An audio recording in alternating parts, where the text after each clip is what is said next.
2020 election. Hundreds of pastors to meet in closed doors meeting to discuss running for civil office. Image of the beast. The folks in the church pews will need to show up at the ballot box, and it'll be up to pastors to get them motivated. That effort begins in earnest Thursday and Friday at Liberty University in Lynchburg, VA. The closed-door event at one of the largest evangelical universities in the country is organized by the American Renewal Project, led by the influential political mechanic David Lane. They're bringing in hundreds of pastors for the affair they call Pastors in Pews. The goal is to get them motivated to speak out boldly to their congregations about the political and cultural issues of the day, so that in turn the flock will be motivated. In addition, many of these pastors will also take part in a political training session as they mull whether to run for local or statewide office. If the Lord does it, we're going to turn America back to Him and reestablish a Christian culture. The bigger goal here is pastors getting trained to run for political office. The goal for 2020? 1,000 running for office. That would be a game changer and a state-by-state approach. All begins this week down in Lynchburg. Source will be in the description below. Many years ago, we stated that presidents like Bush and Obama were put in place to make things so bad in America that the Catholic and Evangelical Christians would rise up and say enough, causing them to run for office themselves and get their man in the hot seat. And we are seeing the exact thing happen today. The Catholics and Evangelicals in America are so fed up at the way things are run that they are coming together to take control of government in fulfillment of Bible prophecy. Revelation 13 says that America, the second beast, would tell the people to make an image to the first beast, which is the papal church of Rome. So to make an image of the papacy in America, what needs to happen? The church needs to unite with the state and control the state. And this is exactly what we see happening today in America. The evangelicals have their man in office now, someone who they can manipulate, but they need to make sure he stays there, which is why these hundreds of pastors are coming together to plan for the 2020 election.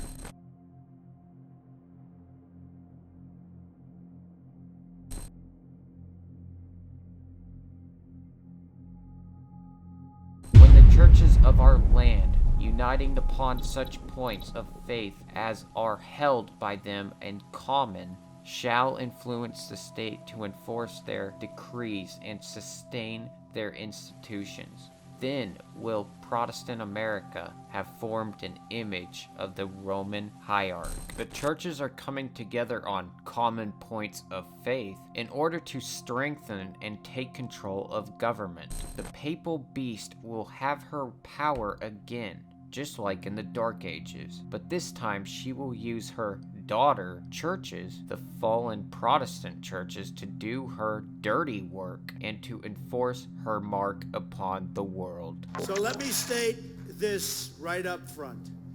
A Trump administration, our Christian heritage, will be cherished, protected, defended like you've never seen before. Like you've never seen before. It will be our faith in God, in His teachings, in each other, that will lead us back to unity. And we know that families and churches, not government officials, know best how to create a strong and loving community. And above all else, we know this. In America, we don't worship government, we worship God. I remind you that we're going to start saying Merry Christmas again. We are going to impose Christian values in America again. Whether you like it or not, We are going to impose Christian values in America again, whether you like it or not. Sunday is our mark of authority. The church is above the Bible, and this transference of Sabbath observance is proof of that fact. From the birth of popery to the present time, it is estimated by careful and credible historians that more than 50 millions of the human family have been slaughtered for the crime of heresy by popish persecutors, an average of more than 40,000 religious murders for every year of the existence of popery to the present day. The Church of Rome has shed more innocent blood than any other institution that has ever existed among mankind, will be questioned by no Protestant who has a competent knowledge of history. It is impossible to form a complete conception of the multitude of her victims, and it is quite certain that no powers of imagination can adequately realize their sufferings.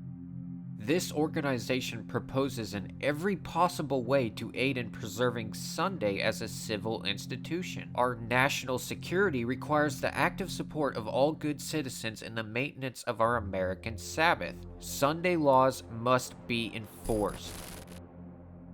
And I beheld another beast coming up out of the earth, and he had 2 horns like a lamb, and he spake as a dragon. And he exerciseth all the power of the first beast before him, and causeth the earth and them that dwell therein to worship the first beast, whose deadly wound was healed. And he doeth great wonders, so that he maketh fire come down from heaven on the earth in the sight of men, and deceiveth them that dwell on the earth by the means of those miracles which he had power to do in the sight of the beast, saying to them that dwell on the earth that they should make an image to the beast which had the wound by a sword, and did live. And he had power to give life unto the image of the beast, that the image of the beast should both speak, and cause that as many as would not worship the image of the beast should be killed. And the dragon was wroth with the woman, and went to make war with the remnant of her seed, which keep the commandments of God, and have the testimony of Jesus Christ.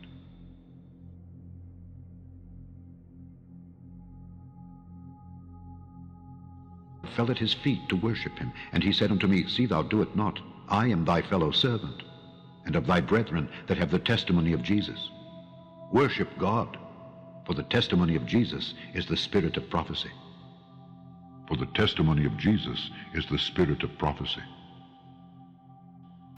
And I saw thrones, and they sat upon them, and judgment was given unto them. And I saw the souls of them that were beheaded for the witness of Jesus and for the word of God, and which had not worshipped the beast, neither his image, neither had received his mark upon their foreheads or in their hands. And the third angel followed them, saying with a loud voice, If any man worship the beast and his image, and receive his mark in his forehead or in his hand, the same shall drink of the wine of the wrath of God, which is poured out without mixture into the cup of his indignation. And he shall be tormented with fire and brimstone in the presence of the holy angels and in the presence of the Lamb. And the smoke of their torment ascendeth up forever and ever. And they have no rest day or night, who worship the beast and his image, and whosoever receiveth the mark of his name.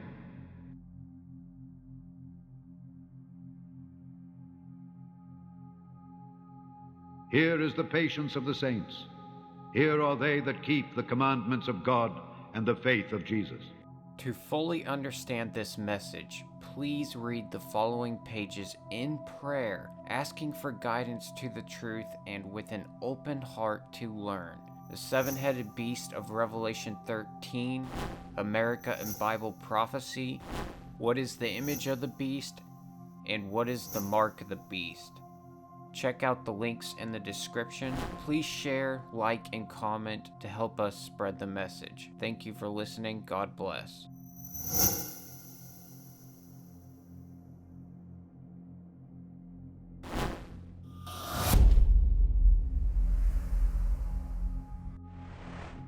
Thank you for watching. I pray this message has opened your eyes. Please make sure to read the links in the description and check out these amazing Bible truth videos. For more amazing Bible truth/Bible studies, go to end-times-prophecy.org. The links will be in the description below.